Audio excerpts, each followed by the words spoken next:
Taking control of the car buying experience. Demand the most for your money. Here's the Car Buyer Advisor. And thanks for staying tuned with us through that brief break. We're going to take on the automotive dealership segment this morning, and we're going to give you an opportunity to ask questions or express your feelings about automotive dealerships during this time. So get out your pen and paper if you want to talk to us about the automotive dealership business as a whole. I mean, anything that's on your mind about it. We have George Green with Wild West Chevrolet, and I'm Mitch Burney with Sporthouse Motor Cars.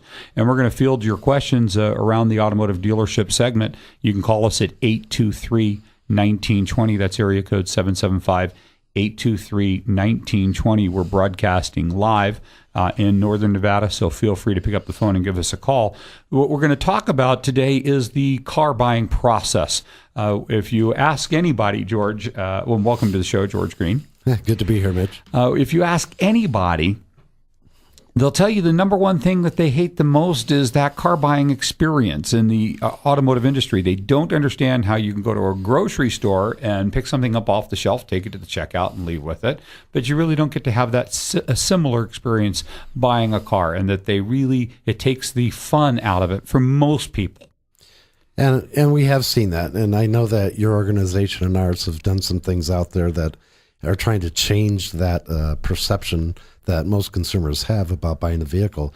It's not brain surgery. I mean, some people, do a lot of research. I know that 84% of people that buy new vehicles today, Mitch, are actually going online and doing the research. So it's not like they're not coming in informed, but we try to do everything we can to make it easier for them. And enjoyable. So, for example, I think that there's, let's talk about Wild West pricing strategy, because I think it's cutting edge, it's revolutionary. You don't negotiate at all. We don't. We just say, this is the price. Now, we do sell the vehicle at a deep discounted price up front. So it is the GM preferred price, Mitch, which is usually reserved for GM employees and vendors of General Motors. And I've been beating this for 2 years, and I can tell you the results have been amazing. You know, hassle-free, taking price out of the equation. If people want a brand new Chevrolet, they know they can go onto our website. They can get the pricing up front. We price everything. It just makes it easier for the consumer. Well, and we talked recently about this as well, that you offer that even on the newest 2014s that are on order basis. Oh, exactly. I mean, whether it's in stock or we order it for you, we will sell it at that price. And I think that, Sporthouse's philosophy is we don't use the Foursquare. And let's talk about the Foursquare, because that's an industry term. But let's talk about the normal or almost industry standard process of buying a car these days, the Foursquare, what it is. Well, the Foursquare, I believe, originally was designed for a salesman to sit down and get all the information and then take it to somebody else who ultimately makes the decision about whether or not they'll accept the deal. So, some people like to negotiate, but most don't. My experience tells me that, if you can take price out of the equation, it makes a big difference. But the Foursquare was designed, one, to generate additional gross for the dealership. There's 4 different areas. That's why they call it a Foursquare. You have your original upfront selling price or list price or market adjusted price that some dealers use. Then there's a down payment area, and then there's the payment, and then there's trade-in. So all these things combined make up the Foursquare. But that's originally what it was set up for, designed for, is that the salesman who can't make a decision has to go to the boss to get the final approvals. Well, and that's where the negotiating part comes in. And they became used, or maybe even abused, as a way to negotiate a little bit out of every part of the transaction to increase dealer profit. Sure. For an example, many times prices are negotiated not as a selling price, but they're negotiated as a monthly payment. Of course. So you've got somebody that's being asked for $10 a month, which doesn't sound like much. No, but when you do the math on 72 months, it's about $500. So plus taxes and Plus interest. taxes and interest. And but $720 out of your pocket over the life of the loan, right? Sure. And then 84 months, $840. So $20 a month becomes $1,680. I mean, it just doesn't sound like much when you break it down to the monthly payment, and that's why they'll negotiate on a monthly payment basis. And I just want to talk a little bit about how Sporthouse handles that transaction. You have a very standardized price. Well, used car prices vary. Sure. And they vary based off of the condition of a vehicle. And I don't know we've really ever had this conversation. Again, if you have any questions about this, feel free to give us a call at 823-1920 and give us your take on this as our community, because these are businesses that care about how you feel about the pricing and the automotive dealership segment. That's why we're here today. But our philosophy is that, first of all, there's different condition grades of vehicles when you're buying used cars, and Sporthouse is not a franchise business, so we do acquire a lot of high-end exotic cars and ordinary transportation as well.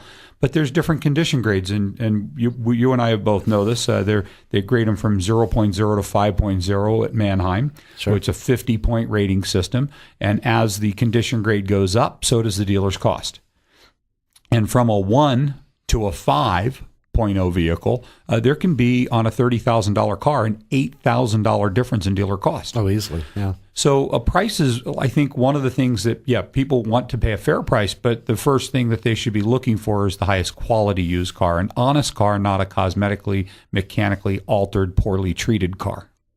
And so what we do is we first start with the highest quality car that we can find in the market, and then are fairly price it. But we take the negotiations back and forth game. We don't use a Foursquare. Anybody wants to talk about what they have to pay for that car, they can come right into the management office, and we talk to them about what we can actually sell it to them for without back and forth game playing. And the reason we take that approach is we know what we're in the car. We know what we need to have to sell the car. And many times it's a combination of just meeting the customer's needs and expectations to making that fit in their garage. Well, and when you take that, all those things in consideration, I mean, obviously buying a used vehicle, it's all miles and condition. And like you said, and as you grade vehicles and as you, you look on the tread wear, you look at the brakes, you look at basically everything. I know you guys go through a thorough inspection just like we do when we do offer these vehicles for sale. So, I mean, we even sell a certified pre-owned vehicle now. So, there's level of security that you can buy with it that comes with a guarantee or a warranty. So those are all things that have to be part of the consideration for somebody to buy a vehicle, I believe. So we've had great success with those programs. Well, what we found is very similar to the same experience you're finding in high-end luxury cars and SUVs and sports cars. The consumers are almost taken by surprise that they can actually buy a car this way with this much ease and comfort and lack of the hassle. And I can't tell you how many times, I'm sure your experience is very similar, that people say, why isn't the entire industry this way, where you can go out and buy a car and be treated honestly and fairly and ethically? Well, car dealerships, there's certain levels, I believe, that and it's based upon the ownership and what they believe in and how they want to transact their business. I mean, Mitch, I can walk through the grocery store with my head held high in Yerington because, I see this consumer. I go over and say, hey, how's that Malibu doing? Or, hey, Joe, how's that Silverado doing? I have to make no apologies. And I tell you what, that's an important way to do business. If the customer has an issue, it's how you handle that issue, I think, that I truly believe makes the difference. So if the customer has a problem, I have a problem. So we want to resolve those issues. So, and we get more loyal customers that way. And I know that you subscribe to the same philosophy, Mitch, that I know that we could probably write the same book, but, I feel very good about what we're doing and what we're accomplishing in Yerington. We're a small organization, and consumers are finding out that it makes it easier. And I know that you guys are doing really well too. It's funny. We've had this conversation before, but when you're really committed to excellence, the failure rate is almost non-existent. Yeah. And so then when there's an opportunity to prove to somebody that you actually do care about them, their happiness, their friends, their family, your reputation, that it just floors them. And they've become, it's almost like our best customers because you've had the opportunity to prove to them just how sincere you are with that business model. Well, how many of your consumers, and I'm sure you can gauge it, are repeat and referrals. I mean, I know in our business, it's probably close to 80%. And that's people that are coming in, sending in their family because they do trust us and they do have a faith that we're going to give them a great, fair deal. We pay more money than most for trades. And time again, I get comments that, wow, this really was easy. Well, and see, this is the thing that really is the fundamental reason this show exists, is that so many businesses think, well, we have them here now. We've got to make everything we can now. We may never see them again. And that's what causes these four squares and the high pressure and the closers that go back and forth between a sales desk. Those techniques are designed to grab somebody by the ankles, hang them upside down, and shake them till every penny falls out of their wallets. Yeah, and but go ahead, finish. I'm sorry. In historical perspective, though, which is a more profitable approach? And we're just finding that the repeat referral base and the consumer retention and the long-term profits are so much greater treating people the way they wanted to be treated in the first place. It boggles my mind that anybody would consider it any other way. I think they think that it's more profitable, but it's not. Yeah, well, NADA has done a lot of research on this, Mitch, but an average consumer over his lifetime will spend probably close to $500,000 on their transportation needs. So building a customer for life is valuable. Absolutely. And I'm not interested in the short term. I'm interested in gaining that customer's confidence because I do want to retain them because that's what it's all about. Well, and there's different ways to buy a car, so let's get into a little bit of that. And by the way, folks, if you have any questions about this, feel free to jump in, give us a call. We're broadcasting live from Northern Nevada, 775-823-1920. We'd love to hear from our community, their take on this, any suggestions they have for improving the experience in the industry, because that's what we're here to do, is to cause the whole industry to rethink their standards. So we're asking you to actually support businesses with this business model and take the operating capital away from the businesses that just do business the old way, the way that you don't like. And yet, if you continue to support them, shame on you. You're the problem because you're giving them the existence of capital to continue operations. But there's different ways to buy a car. We've got cash, we've got financing, we have leasing. So I want to hit on the financing subject. I think this is one of the areas that many people just don't understand. What can be done while they're obtaining a loan through a business? Well, actually, anymore, Mitch, you can actually do it online too. So, what we found that things have been tough for people. And credit scores have dropped. Jobs have been lost. I mean, there's been some serious crunches in our country, and I think we're empathetic to that. At Wild West, we sit down with the consumer. We'll fill out an application with them. We take the time to learn the story, and then we place it with a bank. You've heard the term shotgunning. Well, most.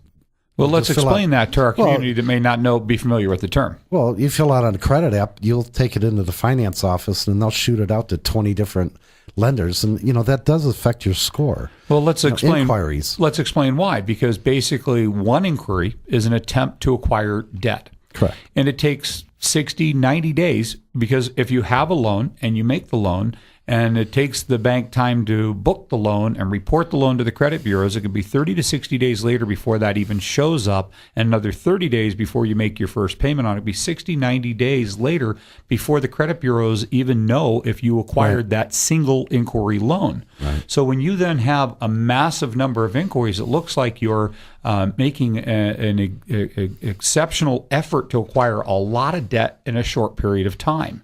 And so if you're that active and outside of the box of the normal activity of a normal consumer, it's a red flag to the credit bureaus. They then adjust your score temporarily until they find out how many of those financial obligations you committed to.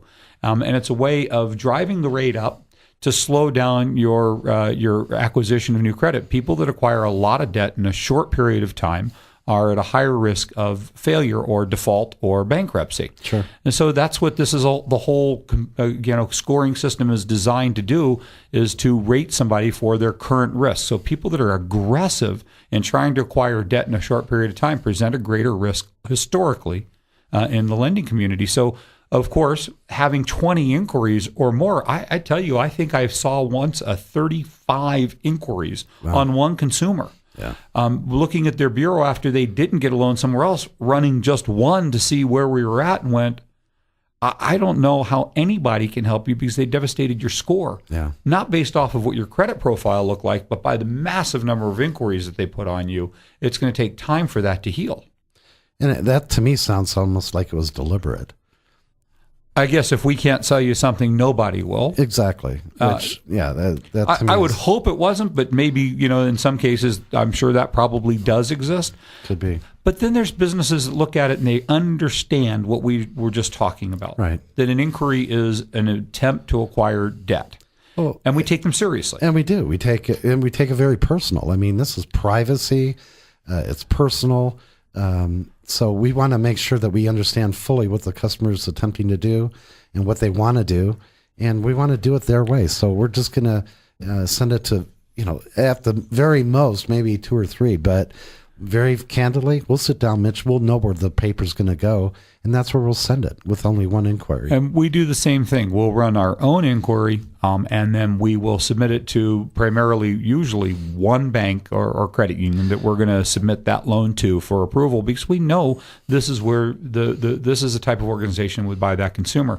If we don't get that approval or we find something in there that changes that, we'll occasionally go to a second or third. I don't think I've ever exceeded that since my return at Sport House that we've ever had to. Because if you understand finance, I think what's most important here is if you damage somebody's credit score, how easy is it for you to help them again in the future if you lower their credit score by excessive inquiries? Of course. I mean, so you're shooting your own self in the foot as a business, because if you lower their score and they come back to you, you still suffer the consequences of their lower score as well, and trying to help them get their next car and their payments going up on that car. Right.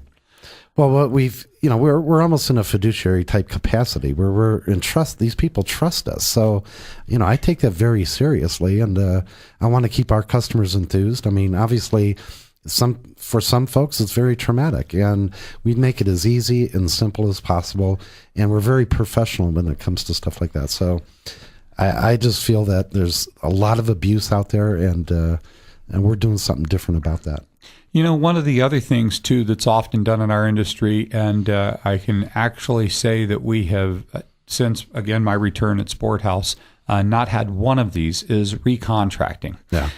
This is consumer rights and knowledge is everything here. That when you're obtaining financing, many dealerships will just put you in the car, state a rate. The salesman will come back and say, well, we got you approved for this rate. You think approved. Well, it means that the sales desk decided that they would contract you at a specified rate. Sure. But it didn't mean that the bank has approved you. They've just approved giving you the car until they can obtain the loan at that interest rate. And so there's consumer rights around that. Rescission dealers can have the right to rescind the contract if they're unable to place that loan within 20 days. Right. That's the state law. State law. And it's on the back of the contract if you sign the rescission rights on the front of it. Right. It gives them 20 days to place that loan. But, our dealerships both are very similar on this. 95% of the time or greater, we're having that loan approved while the customer's there. So that contract is exactly the way it's going to be. I mean, the 5% of the time that we don't, it's so cut and dry that there's, no question. No question. It's an automatic approval type 850 score. There's doesn't take any science or any debt ratio issues. So, but the rest of the time we get them done while they wait, and we don't do that yo-yo thing. There's actually laws that were developed because of how excessive, how many dealerships were putting people in cars and then bringing them back a couple days later and telling them, well, your interest rate's 8 point higher. Yeah, your payment's $48 more. No, I agree. And they put these laws into place to protect the consumer. Just so the consumer knows, and your listening public knows, that if they do a recontract, you don't have to sign it. No, they don't. They can say, you nope, don't have a deal. If you can't do it the way we did it, give me everything we gave you back, including my car, my down payment. I don't want to. You do not have to sign. Correct. And if you have any problems with that, all you have to do is call the local Department of Motor Vehicles. They've been on our show talking about that, right? Brian, yeah. Yeah, Brian Bowles with the Compliance Enforcement Agency of the Department of Motor Vehicles did that several times on our show. We want you to know your rights, and if you're dealing with quality businesses, They're just going to treat you, your credit score, your personal information, your privacy with respect. It's a complete package. George Green with Wild West Chevrolet. How can they get a hold of you? WildWestChevrolet.com and call us at 775-463-3456. And Mitch Burney with Sporthouse Motor Cars at www.sporthousemotors.com and 329-1447. Don't forget to tune in next week at 10 o'clock for the Car Buyer Advisor every Saturday from 10 to 11 on 96.1 FM, 1270 AM, CBS Sports Radio, and tonight, tune in to Channel 2 for the Car Buyer Advisor Television, or TCBA TV, at 7:30 on Channel 2. We'll see you next week. And, George, you had a quick special to give them. Yeah, anybody mentions the Car Buy Advisor for the next month, we're going to give 2 years' worth of service at no charge to the customers on used cars and $500 worth of GM accessories on brand new cars. You heard it here. Tell them you heard them on the Car Buyer Advisor out at Wild West Chevrolet. Thanks for joining us. Thank you. We'll see you next week.